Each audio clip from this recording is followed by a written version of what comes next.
एक मंगवा के तुमने स्कॉर्पियो ले लिया, कैसे उस बीवी को मुंह दिखाओगे?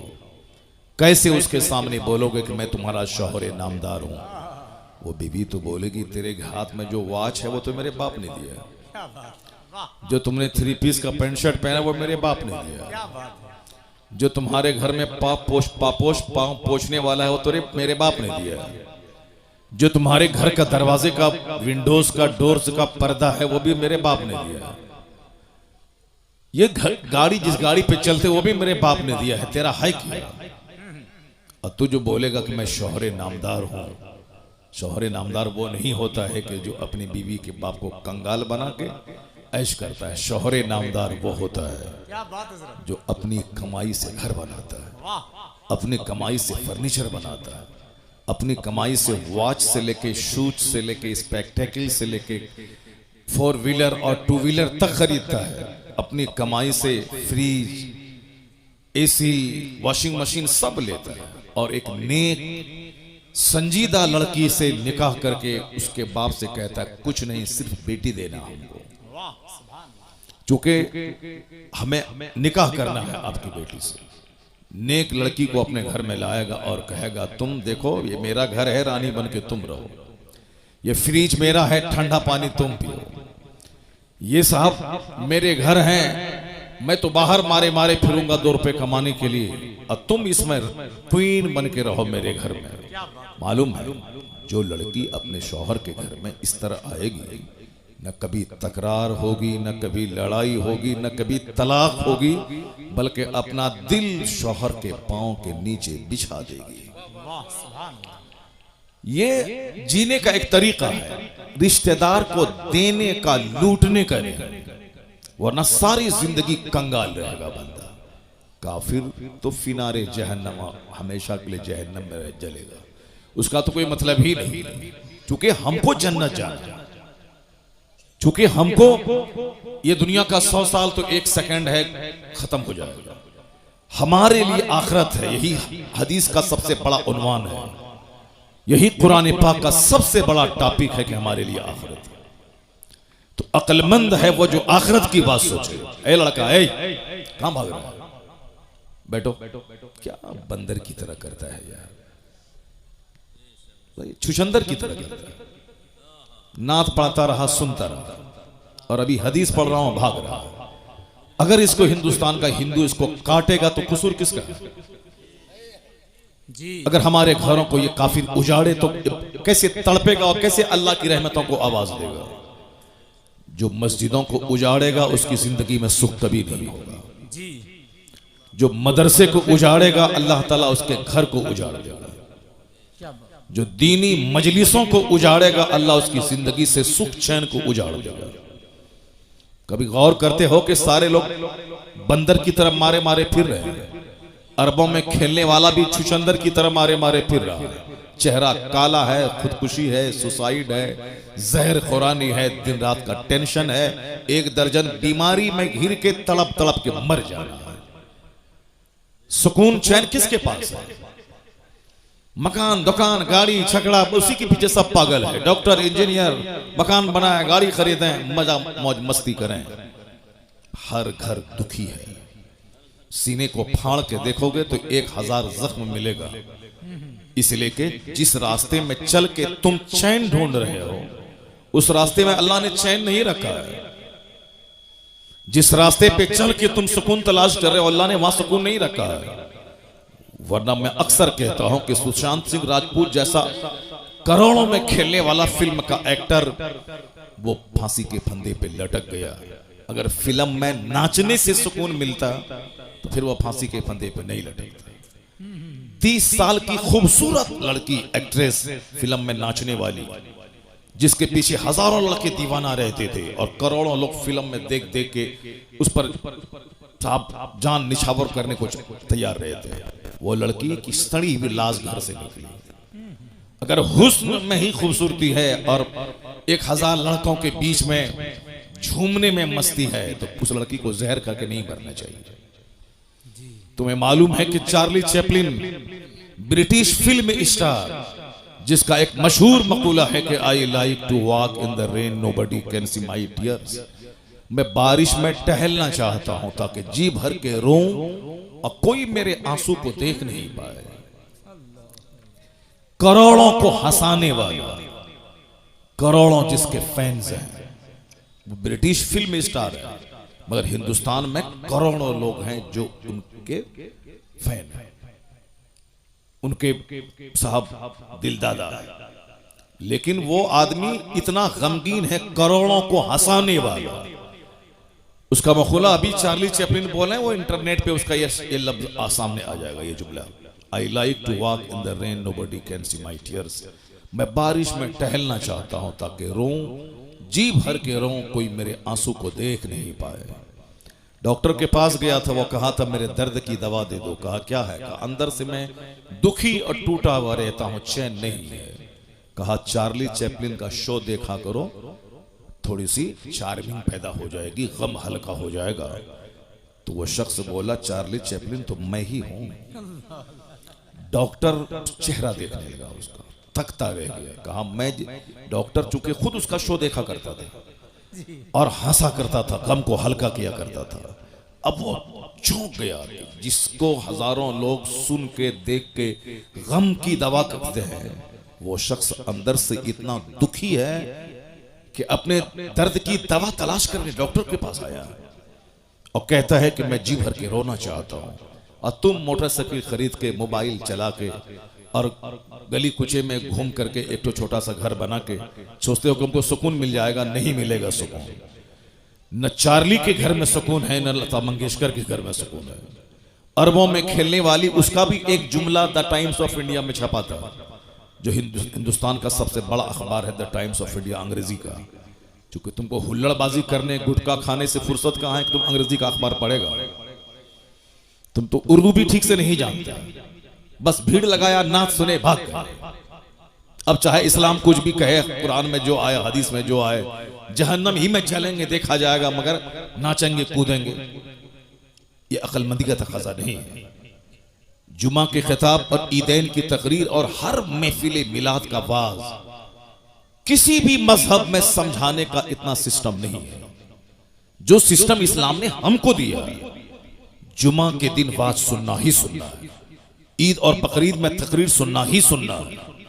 खुतबा निकाह, निकाह की महफिल में पहले खुतबा पढ़ना सुन्नत है। उस खुतबे में कुरान की 3 आयतों की तिलावत होती है और तीनों आयतों में इत्तकुल्लाह कहा गया, अल्लाह से डरो। शादी का मौका है और ये खुतबा सुन्नत है, सरकार ने खुतबा पढ़ा और उसमें 3 आयतों की तिलावत होती है। या अय्युहन्नासुत्तकू, ऐ लोगो अल्लाह से डरो। या अय्युहल्लज़ीना आमनू तक़ुल्लाह हक़्क़ तुक़ाती, जिस तरह अल्लाह से डरने का हक है उस तरह ए ईमान वाले डरो। या अय्युहल्लज़ीना आमनू तक़ुल्लाह वक़ूलू क़ौलन सदीदा, ऐ लोगो, ऐ ईमान वालो अल्लाह से डरो और सच्ची बात बोलो, लाग लपेट वाली बात मत बोलो। अंदर में कुछ, जबान पे कुछ मुनाफिकत वाली बात मत बोलो, सीधी बात बोलो, सच्ची बात बोलो। क़ूलू क़ौलन सदीदा युस्लिह लकुम, जो तुम्हारी जिंदगी को संवार देगा। अल्लाह से हम सोचते हैं कि निकाह का मौका खुशी का मौका है, और ये 3 आयतों की तिलावत, आयात खौफ की तिलावत हुजूर ने की है। क्यों? कि इस मौके पे आदमी अक्सर बहक जाता है, इसलिए हुजूर ने 3 आयात खौफ की तिलावत करके बताया है। न तेरे बेटों की लाश तुझको काफिर बनाए, न तेरे बेटे की बारात तुझको दीन से फिरा दे। चाहे बेटे की बारात निकले तो भी तुम दीनदार बन के रहना, चाहे बेटी का जनाजा निकले तो भी तुम दीनदार बन के रहना। यानी बेटे की बारात निकले तो भी नमाजी बन के रहना, चाहे घर से जनाजा निकले तो भी नमाजी बन के रहना। न खुशी का मौका तुझे फिरौन बना दे, न गम का मौका तुझे दकियानूसी बना दे और अल्लाह की रहमतों से मायूस कर दे। ऐसा नहीं, अपने रसूल की रस्सी को मजबूती से थामे रहना। गमी में भी मोमिन रहोगे, खुशी में भी मोमिन रहोगे, हर हाल में मुसलमान रहोगे। तो ये वास की तरकीब इस्लाम ने दी है। क्यों? एक जुमा को तकरीर सुना कि दुनिया कुछ नहीं है, लगा कि अब हमको आखिरत की तैयारी करनी है। लेकिन जैसे ही वहां से जुमा पढ़ के घर आए, बाल बच्चों का मुंह देखा, तकरीर का 10% पानी वहीं खत्म उतर जाता है। फिर साहब Saturday, Sunday, Monday, Tuesday, Wednesday, Thursday, यानी शनिचर, इतवार, सोमवार, मंगल, बुध को धीरे धीरे 10%, 20%, 40%, 50% काफिरों का, जोकरों का, शरीरों का, शराबियों का, बेनमाजियों का मुंह देखा। मौलाना साहब ने जो जुमा में समझाया था कि दुनिया जीरो है, आखिरत सब कुछ है, इसको लगा था कि अब मैं आखिरत की तैयारी करूंगा, तो जुमरात होते होते नसीहत का पानी उतर जाता है। अब वह अगले जुमा के दिन पक्का दुनियादार बन जाता। नहीं, मौलाना साहब जो बोला ये उनका काम है, मगर बगैर पैसा की दुनिया में इज्जत नहीं मिलेगी, पैसा कमाना पड़ेगा चाहे जहां से हो। अब ये पक्का फिरौन बन जाता। लेकिन शरीयत ने इंतजाम किया कि जो पानी नसीहत का सूखने वाला है, अगले जुमा को फिर नसीहत का पानी चढ़ा दिया जाए। सुभान अल्लाह, सुभान अल्लाह। जब जमीन सूखने लगती है, खेती के लायक नहीं रहती, आसमान का पानी उस मुर्दा जमीन को जिंदा करता है। उसी तरह यह दिल जब मर जाता है, गंदों बुरे लोगों की सोहबत में बैठ कर, तो इस्लाम ने इसीलिए हर जुमा के दिन तकरीर, खुतबे जुमा को लाजिम करार दिया है, ताकि जैसे ही दिल मरने वाला हो, अगले जुमा को नसीहत का पानी फिर उस पर डाल दिया जाए, ताकि वो दिल मरने से बच जाए। ये इतना जबरदस्त इंतजाम इस्लाम ने किया। तो क्या कोई शख्स जो हर जुमा के दिन वाज सुनता है, अल्लाह के डर और आखिरत की बात, एक खुतबे में आया है, ज़ादुकुम कलीलुन कलील, तुम्हारा सफर का जो खर्च है बिल्कुल थोड़ा, तेरे पास नेकियां थोड़ी है, तेरे पास तू जिस रास्ते का मुसाफिर है, वह सबीलुकुम तवीलुन तवील, तेरा रास्ता बड़ा लंबा है। मरने के बाद कब्र में कितने हजार साल तक रहना है कोई नहीं जानता। कयामत कल कायम हो जाएगी, ये अलग बात है, लेकिन जो लोग आज से 10,000 साल पहले मर गए, कयामत तो आज तक आई नहीं, वो 10,000 साल से अपनी कब्र में है, आलम बरज़ख में है, वो कयामत नहीं कायम होगी। इसलिए यह है कि कयामत कल कायम होगी, लेकिन कल का मतलब ये नहीं कि कल टुमारो, कल का मतलब है कल चाहे 1 करोड़ साल के बाद आए, वो कल ही कहलाता है। तो कयामत 5,000 साल के बाद आएगी, तो कब्र की मंजिल हजारों साल। मैदान महशर जब कायम होगा, जब कयामत आएगी, दुनिया का विनाश होगा, वहां का जो एक दिन होगा 50,000 साल का होगा। कोई दरख्त और किसी दीवार का साया नहीं होगा, कोई दरख्त नहीं होगा, तमाम जमीन परपट मैदान हो जाएगा, और वहां हिसाब किताब होगा। लोग अपने अमाल के हिसाब से नाक तक, गर्दन तक, सर तक पसीने में डूबे रहे। सवा नेज़े पे आफताब, जमीन तांबे की, कोई किसी का पुरसाने हाल नहीं। न माँ अपने बच्चे को याद करेगी, न बच्चा अपनी माँ को याद करेगा। यौम यफिरुल मर्उ मिन अखी व उम्मिही व अबी, कुरान में अल्लाह कहता है, डरो उस दिन से जिस दिन एक भाई भाई से भागेगा, औलाद वालदैन से भागेगी, माँ बाप औलाद से भागेंगे। इकलौता बेटा जिसके बगैर माँ जिंदा नहीं रह सकती थी, कयामत के दिन वो देखेगी कि मेरे बेटे को आग में डाला जा रहा है, मेरा बेटा एक नेकी की खातिर जहन्नमी बन रहा है, माँ एक नेकी उसको नहीं देगी, क्योंकि वो आखिरत है, दुनिया नहीं है, वो आखिरत है। आखिरत में कोई किसी का पुरसाने हाल नहीं होगा। यौम यफिरुल मर्उ मिन अखी व उम्मिही व अबी व साहिबतिही व बनी लिकुल्लि इम्रिइन मिनहुम यौमइज़िन शअनुन युग़नी। सारे लोग अपने अपने मामलात में इतने मशगूल होंगे कि कोई किसी का पुरसाने हाल नहीं होगा। नात सुनो और खूब जन्नत में कूद के चले जाओ। सरकार गौसे आजम 40 साल तक इशा के वजू से फजर की नमाज पढ़े थे। 40 दिन नहीं, 4 साल नहीं, 40 बरस। अब पूरी रात एक पांव पे खड़े होके पूरा कुरान खत्म कर लेते थे। और जहां वो अल्लाह के वली थे, मां की गोद से ही वली बन के पैदा हुए थे। उनके बारे में आया है कि जब वो मकतब जाते थे तो फरिश्ते उनके आगे आगे चलते थे, कहते थे बच्चों रास्ता खाली कर दो, अब्दुल कादिर इस रास्ते से आने वाले हैं। बचपन से वली थे, उनको 40 साल तक इशा के वजू से फजर पढ़ने की क्या जरूरत थी? उनको 100 असातिज़ा के दरवाजे पे जाके इल्म हासिल करने की जरूरत क्या थी? उनको 91 साल तक खौफे खुदा में जीने की जरूरत क्या थी? दरख्त के पत्तों को खाकर 25 साल तक सहराओं जंगलों में रहे, क्या जरूरत थी? बस खेल तमाशा है, जन्नत मिल जाएगी। दुनिया में लड़की के पीछे पागल रहे, जन्नत मिल जाएगी। सारी जिंदगी फजर छोड़ते रहे, जन्नत मिल जाएगी। जलसा जुलूस को वीरान कर दे, उजाड़ दें, जन्नत मिल जाएगी। मस्जिद के दरो दीवार को उजाड़ दें, जन्नत मिल जाएगी। मन की गुलामी नहीं चलेगी, शरीयत की गुलामी चलेगी। अल्लाह ने अपने महबूब को भेजा है, महबूब की पैरवी मैं दोनों जहान की भलाई। लोग ख्वाहिशात के गुलाम हो गए, जैसे काफिर ख्वाहिशात के गुलाम है। जिसको चाहा जब तक चाहा पूजा, और जब चाहा उठा के फेंक दिया उसको, और जिसके सामने चाहा सर झुका दिया। कभी दरख्त के सामने, कभी पेड़ के सामने, कभी छुचंदर के सामने, कभी बंदर के सामने, कभी नदी के सामने, कभी नाला के सामने, कभी गाय के सामने, कभी बैल के सामने, कभी सूरज के सामने, कभी उगते सूरज, कभी डूबते सूरज, न जाने कहां जिसके सामने जहां देखा सर झुका दिया। कोई चूंकि उसका हिसाब लेना देना नहीं है, कोई उसके पास कोई गाइडेंस नहीं है, इसलिए जिसको जहां देखा, जिसमें ताकत देखी, उसी को खुदा कह दिया। अल्लाह रब्बुल इज्जत ने मुसलमानों पे एहसान किया कि मेरी पेशानी बंदर के सामने जलील नहीं हो रही, हमारी पेशानी किसी दरख्त के सामने जलील नहीं हो रही, हमारी पेशानी किसी छुछंदर के सामने जलील नहीं हो रही, हम किसी सांप, किसी हाथी, किसी गाय को खुदा नहीं कह रहे हैं।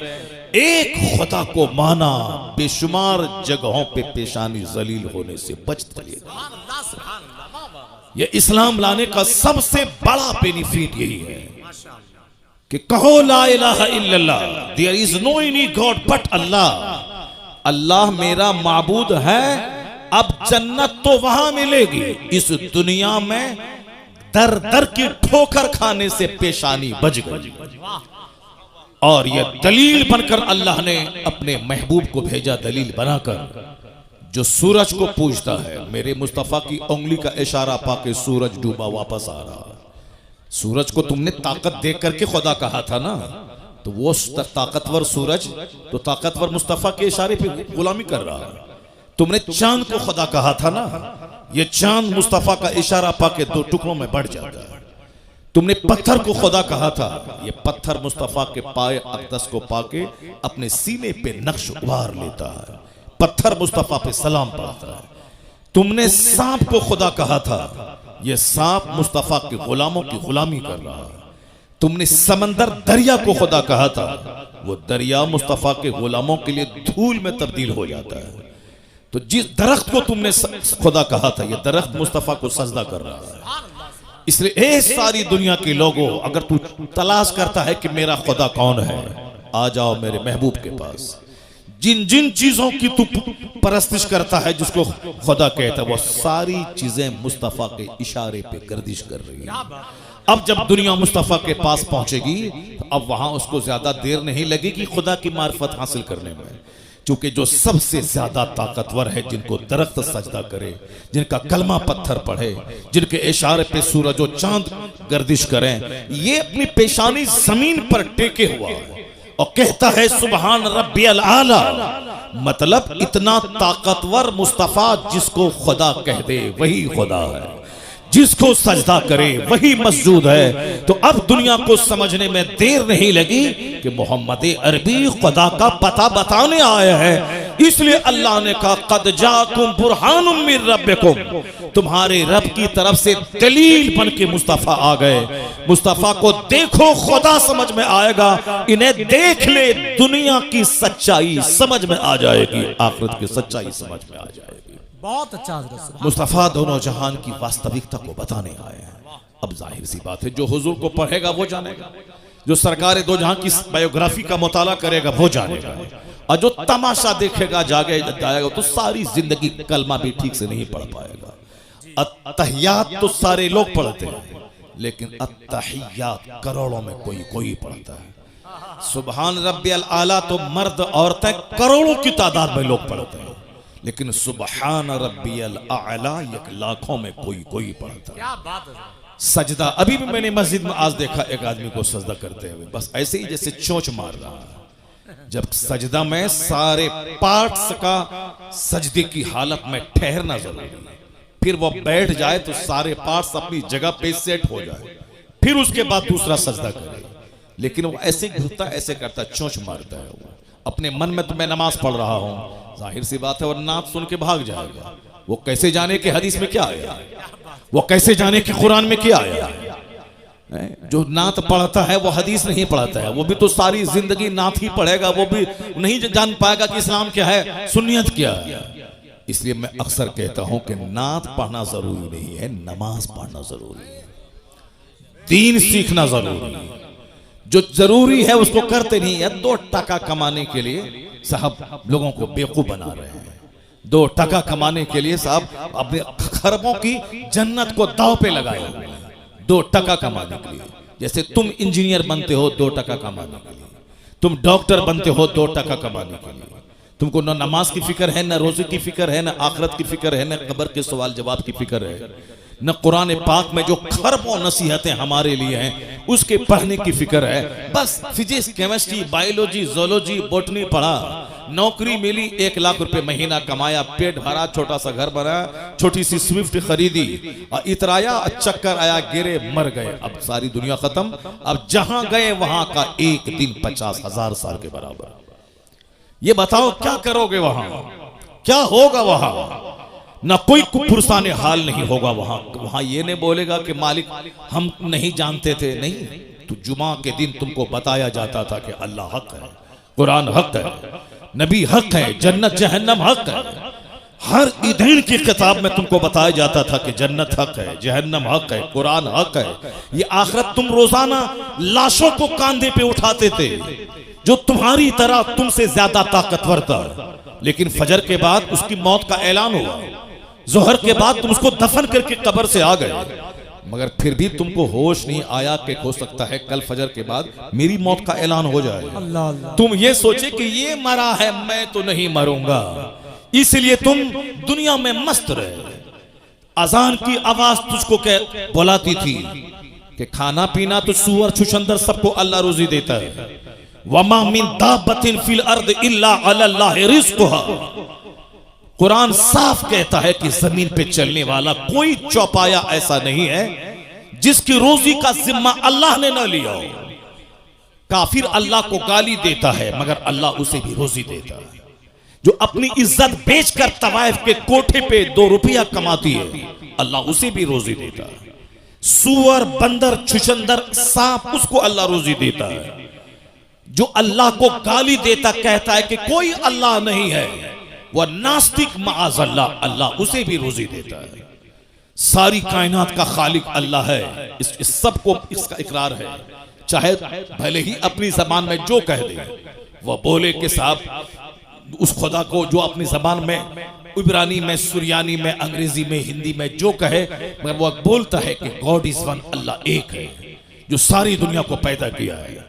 भले ही बहुत सारे लोग हैं जो किसी राजा के बेटा को खुदा कहता है, जो खुद माँ के पेट से पैदा हुआ है, जो एक राजा का बेटा है, ये खुदा कैसे हो सकता है?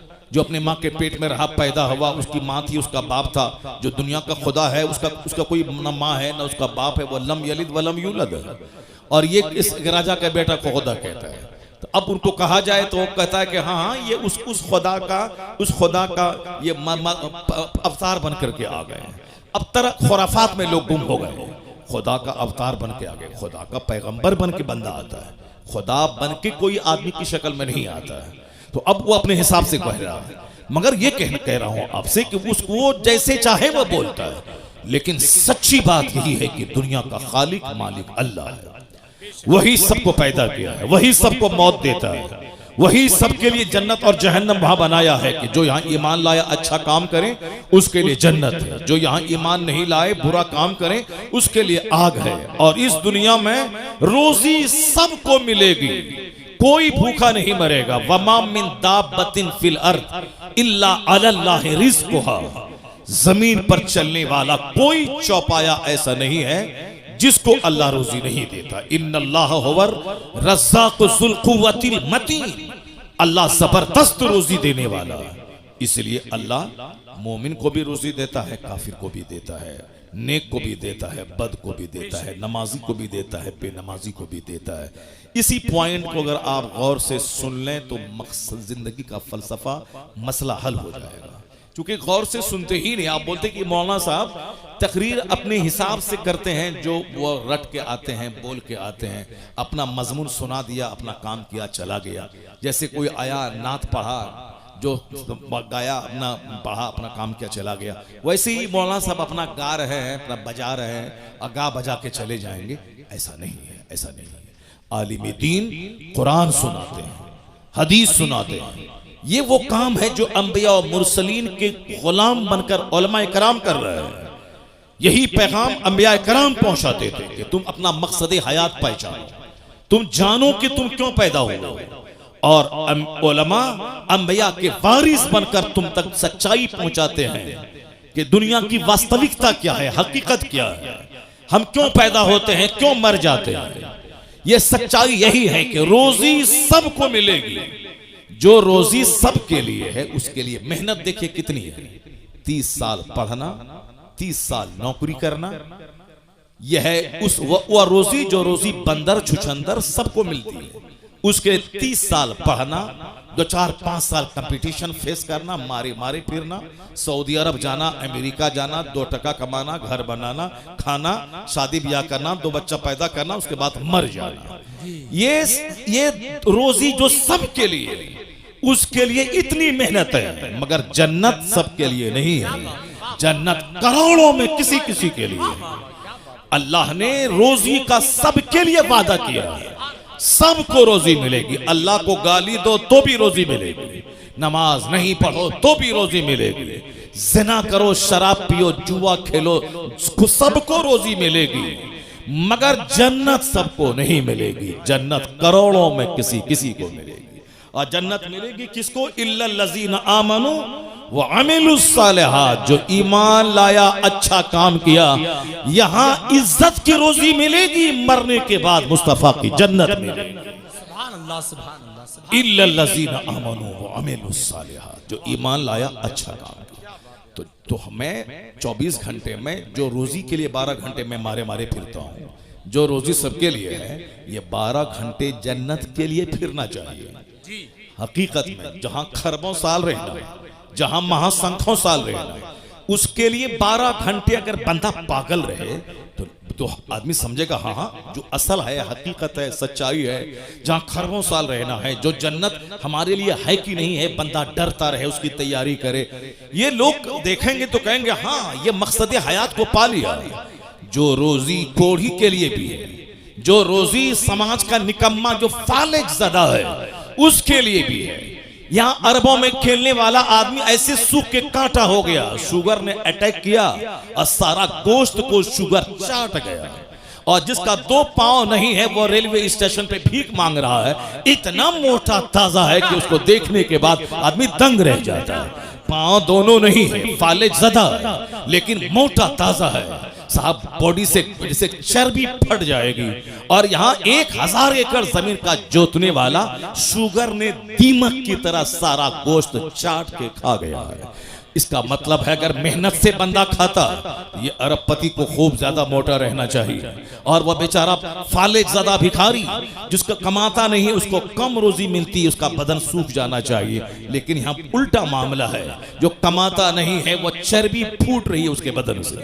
और जो 1000 एकड़ का जमीन का मालिक है या सूख के कांटा हो रहा है। पता चला रोजी कमाई की बुनियाद पर नहीं मिलेगी।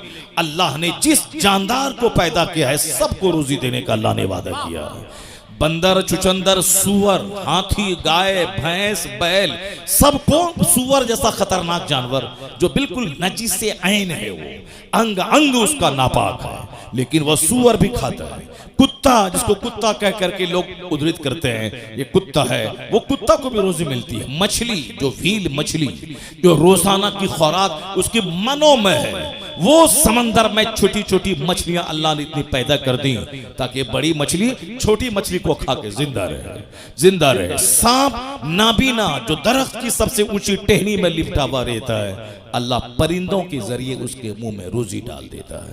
रोजी सबके लिए, जन्नत सबके लिए नहीं है। तो अक्लमंद है वो जो रोजी के लिए कम मेहनत करे, जन्नत के लिए ज्यादा मेहनत करे। और बेवकूफ है वो जो जन्नत की फिक्र ही ना करे और दुनिया की रोजी के लिए मारा मारा फिरता रहे। और ये मेरी बोली नहीं है, ये बोली मुस्तफा की है। आका फरमाते हैं हदीस में, या अल कय्यसु मन दाना नफ्स वो अमील लिमा बादल मौत वल आजिज़ु मन अतबा नफ्सहु हवाहा सुम्मा व तमन्ना अल्लाह। मुस्तफा कहते हैं दवाई जीज़वन, अक्लमंद है वो जो अपने नफ्स को दबाता रहे, नफ्स को कुचलता रहे और मरने के बाद की तैयारी करता रहे। वो अमीला लिमा बादल मौत, मरने के बाद जो एक अपार दुनिया है, जो एंडलेस दुनिया है, जिस वक्त आज का कोई खात्मा ही नहीं है, उस दुनिया की तैयारी करता रहे। इस दुनिया में ऐसे रहे जैसे कोई मुसाफिर रहता है, दुनिया में ऐसे रहे जैसे कोई एक मुसाफिर रहता है, अजनबी रहता है। Live in this world as if you are a stranger और ए ट्रेवलर, कुन फिद दुनिया कअन्नका गरीबुन और आबिरु सबील। दुनिया में ऐसे रहो जैसे एक मुसाफिर रहता है। और हुजूर फरमाते हैं वल आजिज़ु मन अतबा नफ्सहु हवाहा व तमन्ना अल्लाह। हमारे और आपके जैसे 90% आदमी जैसे जीते हैं, उसी के बारे में हुजूर ने इस हदीस में कहा है। सरकार क्या फरमाते हैं, वल आजिज़ु, बेवकूफ है वो, अहमक है वो कौन, मन अतबा नफ्सहु हवाहा, जो ख्वाहिशात नफ्स की पैरवी करे, जो अपने नफ्स की ख्वाहिशात, ये खाओ ठीक है, ये चाउमीन खाओ, बर्गर खाओ, ताड़ी पियो, शराब पियो, बराबर मोबाइल चलाओ, ये खाओ वो खाओ, जो खाओ सब खाओ, नमाज साहब शराब पियो, सूद खाओ, जुआ खेलो, मस्ती करो, अपनी खूबसूरत बीवी को छोड़कर किसी साहब दलित की किसी काली कलोटी साहब डाइन औरत के पीछे पागल हो जाओ, अपनी खूबसूरत बीवी को छोड़ करके ज़िना के लिए सब साहब मुसहरों और गरीबों के मोहल्ले में जाके उनकी बहू बेटी को सुनते रहो।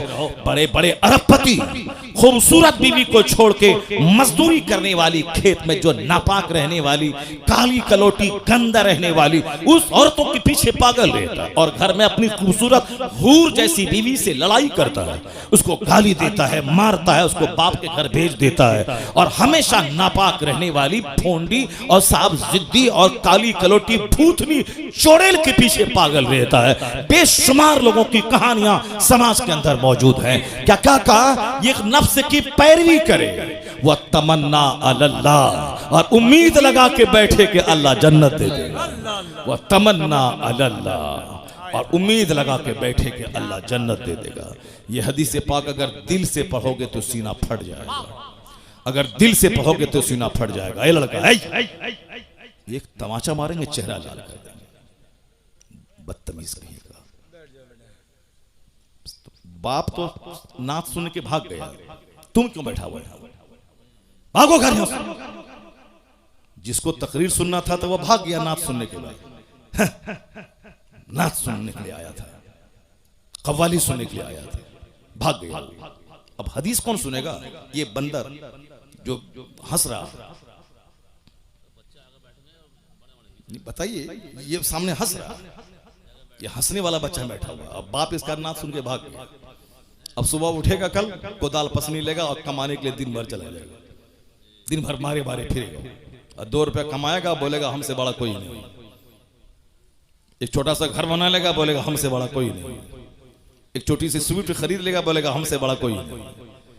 लता मंगेशकर के पास करोड़ों की कार थी, खरबों का बंगला उसका बंबई में मौजूद है, लेकिन वह बोली थी मन नहीं लगता है दिल दुनिया में। I like to leave this world, मैं इस दुनिया को छोड़ना चाहती हूँ। द टाइम्स ऑफ इंडिया अखबार में उसकी इंटरव्यू छपा था उसका, और उसमें वो बोलती कितना गाने सुनूं, कितने अपने घर के सरो सामान को देखूं, सजाऊं, उलट पुलट करूं, ये फूल का गमला उधर, उसका गमला इधर, दिन भर क्या करूं, पैसों की कोई तो है नहीं, करोड़ों के जेवर, कभी अमेरिका, कभी यूरोप, कभी नॉर्वे, कभी फ्रांस, कभी जर्मनी, कभी कनाडा, कभी थाईलैंड की राजधानी बैंकॉक, कभी मलेशिया, कभी इंडोनेशिया, कहाँ नहीं घूमी वो औरत। बुलबुले हिंद कहलाती थी, लेकिन वो बोली कि जिंदगी में अब मजा नहीं है, मैं मरना चाहती हूँ। चार्ली चैपलिन, जिंदगी में मजा नहीं है, अब मैं रोना चाहता हूँ। और तुम स्विफ्ट, गुटखा और सिगरेट और छोटा सा बगैर प्लास्टर के घर लेकर के तुम मजा लेना चाहते हो, कैसे मजा मिलेगा? वहां खरबों में खेलने वाला तो मरना चाहता है, वहां खरबों में खेलने वाली मरना चाहती है। तो अब तुम्हारा अकीदा रोशन हो रहा है, तुम्हारे कुरान का पैगाम सर चढ़ के बोल रहा है। क्या बोल रहा है कि दुनिया ने तो सोचा था फैक्ट्री डालूंगा मजा मिल जाएगा, बंबई में घर खोद बनाऊंगा मजा मिल जाएगा, लंदन घूमूंगा मजा मिल जाएगा। अरे अल्लाह ने मजा लंदन घूमने में रखा ही नहीं, न सोफा में, न गद्दा में, न इनोवा में, न फॉर्च्यूनर में, न जागवार कंपनी की 10 करोड़ की कार में, न बंबई के 100 मंजिला मकान में, न बुर्ज खलीफा दुबई में, न अमेरिका के साथ व्हाइट हाउस में। तो सुकून है कहां? इंजीनियर जहर खा के मर रहा है, वो डॉक्टर कलकत्ता का देखा, अब वो जेल में सड़ेगा, फांसी की सजा उसको होगी। अरबों में खेलने वाला, मगर वही ख्वाहिशात की गुलामी ने तबाह किया। पता ये चला कि सुकून न डॉक्टर बनने में है, न इंजीनियर बनने में है, न अमेरिका घूमने में है, न मकान बनाने में है, न 50 कपड़ा डेली चेंज करने में है। तो सुकून है कहां? अल्लाह अला बिज़िक्रिल्लाह तत्मइन्नुल कुलूब, कुरान कहता जान ले जहां इबादत है वहां सुकून है, जहां जिक्र है वहां सुकून है। ये दिलों को सुकून अल्लाह की याद ही में मिल सकता है। नारे तकबीर, नारे रिसालत, मसलके आला हजरत, सुभान अल्लाह, सुभान अला बिज़िक्रिल्लाह तत्मइन्नुल कुलूब। आज सबको दिल की बीमारी लगी हुई है। क्यों? इस दिल में अल्लाह की याद के अलावा सब कुछ है। इस दिल में बीवी है, बच्चा है, शादी है, बियाह है, इस दिल में सब कुछ है। अल्लाह ही नहीं, जो हमारा हकीकी मालिक, हमारा खालिक, हमें मारने वाला, हयात देने वाला, जन्नत देने वाला, रोजी देने वाला है, वो अल्लाह की मोहब्बत ही दिल में नहीं। मर्द को रहना चाहिए जलसे में, तो वहां वो बैठी हुई है, वो सब बताइए, जिसको गप करने से फुर्सत नहीं है, वो बैठी हुई। वो भी बोलती है कि फला शायर को बुलाइए, और उस शायर को ये बोलो कि फला नात पढ़े। एक औरत आप लोगों से बोली कि मौलाना साहब आ रहे हैं, इनकी तकरीर हम सुनते हैं नेट में, और उनको बोलिए कि वो हदीस पाक पढ़े जो वहां पढ़े थे। किसी को बोला? नहीं बोला। लेकिन वो उसमें से बहुत सारी हैं जो आपको बोली होगी। बोले कि मैं हुजूर आपको देखना चाहता हूँ, ये कलाम पढ़वाइएगा। ये उनको बोलना, हुजूर मैं आपको देखना चाहता हूँ, हुजूर मैं मदीना जाना चाहता हूँ, हुजूर ये उसको बोलिएगा कि वो जो है फला शेर पढ़े, फला नात पढ़े। बताइए, हदीस के बारे में कोई सवाल नहीं, कुरान शरीफ की आयतों के बारे में कोई फरमाइश नहीं है, वो नात के बारे में फरमाइश है। तो ये नात सुनने वाली तो यहाँ बैठी हुई क्यों है? जाओ घर जाओ। जब तुमको तकरीर ही नहीं सुनना है तो नात सुन करके जाओ घर जाओ। जब बैठी है तो गौर से सुनो, बात क्यों कर रही है? अपनी तकरीर में मस्त है, अपनी तकरीर में मस्त है, अपने गप करने में लगी हुई है, अपने गप करने में लगी हुई है। गौर से सुनो, तकरीर सुनो, कुरान सुनो, हदीस सुनो। और अगर एक औरत पढ़ लिख ली, गांधी जी ने तो आज कहा था, give me a good mother, I will give you good society. तुम मुझे एक अच्छी माँ दे दो, मैं तुझे एक अच्छा समाज दे दूंगा। क्योंकि माँ की गोद में समाज पलता है। गांधी जी ने आज कहा था, मगर मेरे पैगंबर ने 1400 साल पहले कहा था, तलबुल इल्म फरीज़तुन अला कुल्ले मुस्लिमी व मुस्लिमा। हर मुसलमान मर्द और औरत पे इल्म हासिल करना फर्ज है। औरत अगर इल्म हासिल कर ली तो माँ की गोद बच्चों का पहला स्कूल। बाप चाहे जहां रहे, जिस माँ की जबान नफीस होगी उसके बच्चों की जबान भी नफीस होगी। और अगर कोई बच्चा गसीला हो, बच्चा जिद्दी हो, बच्चा बदअखलाक हो, तो समझ लें कि उसमें 50 नहीं 90% हाथ उसकी माँ का होता है। अगर बच्चे की जबान अगर गलत है तो माँ का रोल है। इसको सिर्फ सजने संवरने और साहब शादी ब्याह के दिन नया जेवर का मुतालबा करने से फुर्सत ही नहीं है। इसको क्या बच्चों की तरबियत करेगी? बच्चे कैसे बोले, बच्चे कैसे पढ़े? शहर में एक अच्छी औरत का बच्चा वो कभी नहीं बोलता है कि आसान हो रहा है, वो कभी नहीं बोलेगा कि दाल बहुत पतला है, नहीं बोलेगा, क्योंकि माँ कभी नहीं बोलती है कि अजान हो रहा है। माँ हमेशा कहती है अजान हो रही है। माँ हमेशा बोलती है कि दाल पतली है, रोटी अच्छी है, चावल अच्छा नहीं है। तो अब माँ की बात को बच्चा माँ की गोद से सुन सुनकर अनकॉन्शियस लाशऊर में उसको स्टोर करता है, और जब उसकी जबान पे बोली खुलती है तो वही बोली निकलती है जो माँ से सुन सुन करके यहाँ अनकॉन्शियस में था, वही वहां से निकलते हुए शऊर की जबान पे वही जुमले आ जाते हैं। इसलिए शादी ब्याह में कार मोटर कार देखने वाला अच्छी बीवी का सिलेक्शन करो, दौलत को तलाक दे दो, सिर्फ अच्छी औरत चाहिए जिसकी जबान अच्छी, जिसका अखलाक अच्छा हो, जिसका किरदार अच्छा हो, जिसका वेशभूषा अच्छा हो, जो अपनी जिंदगी को 10 मर्दों की गोद में झुलाने वाली ना हो, जो अपने जीवन अपनी जिंदगी की सुरक्षा करने वाली हो, जिनका आंख शौहर की अमानत, जिसकी जबान शौहर की अमानत, जिसका जिस्म शौहर की अमानत, और अपने बच्चों को पालने की खातिर अपनी जिंदगी की हिफाजत करे। अगर दागदार जमीन होगी कभी अच्छी फसल नहीं पैदा होगी, और जो जमीन जरखेज होगी जबरदस्त फसल पैदा करेगी। ये माँ है, माँ का पेट जमीन का काम करता है, बाप उसमें बीज डालता है। अगर बीज नाकारा हो तो भी फसल नाकारा, और जमीन अगर जली हुई सड़ी हुई गंदी और साहब बंजर जमीन हो, उससे कभी कोई अच्छी फसल की उम्मीद नहीं कर सकता है। क्योंकि दुनिया का सारा काम एक सिस्टम से होता है। गौर से सुनना, भले ही बात छिड़ गई है मैं इसको मुकम्मल कर देता हूँ, उसके बाद फिर मैं अपनी तमहीद पे लौट के आता हूँ। उसके बाद अगर मौका मिलता है तो तकरीर करता हूँ, अगर मौका नहीं मिलेगा तो फिर दूसरी बार आएंगे तब तकरीर करेंगे। लेकिन पहले इस टॉपिक को सुन लो जो बात छिड़ गई है।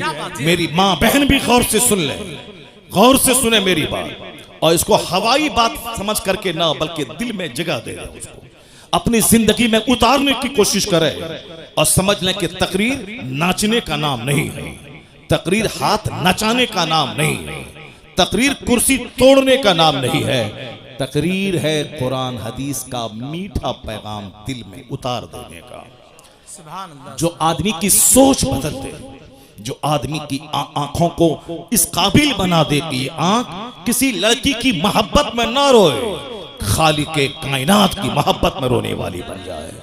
ये आंख दुनिया की मोहब्बत में ना रोए, मुस्तफा की मोहब्बत में रोने वाली बन जाए। ये जबान गाने के लिए ना हो बल्कि जबान अल्लाह रसूल के जिक्र के लिए वक्फ हो जाए। तकरीर वो है जो हमारे दिल की दुनिया बदल दे, जो हमारी सोच बदल दे, जो हमारे जीने हमारी जिंदगी में यू टर्न ले आए।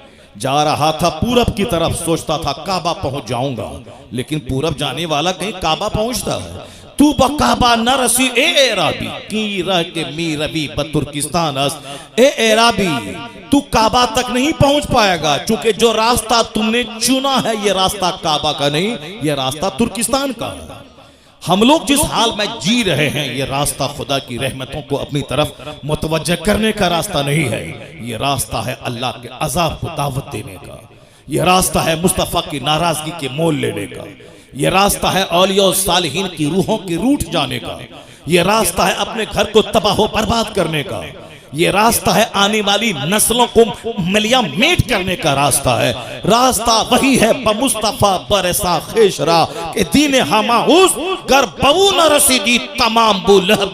डॉक्टर इकबाल ने कहा था अपने आप को नबी के कदमों में डाल दे, वही सारा दीन है, जो वहां तक नहीं पहुंच पाया उसमें और अबू लहब में कोई फर्क नहीं है।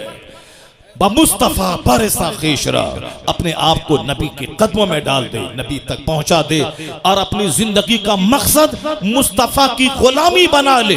जब तू मुस्तफ़ा का सच्चा गुलाम बनेगा, जन्नत वहां मिलेगी, दुनिया का अल्लाह तुझे इमाम और बादशाह बना देगा। कि मोहम्मद से वफा तूने तो हम तेरे हैं, ये जहां चीज है क्या लहो कलम तेरे। जिसको तकरीर सुननी थी वो चला गया, और जिसको हंसना है वो बैठा हुआ है, और ये बैठी हुई है गप करने के लिए बैठी हुई है। चुपचाप खामोशी जबान का ताला, जबान पे खामोशी का ताला लगा ले और मेरी बात गौर से सुन ले।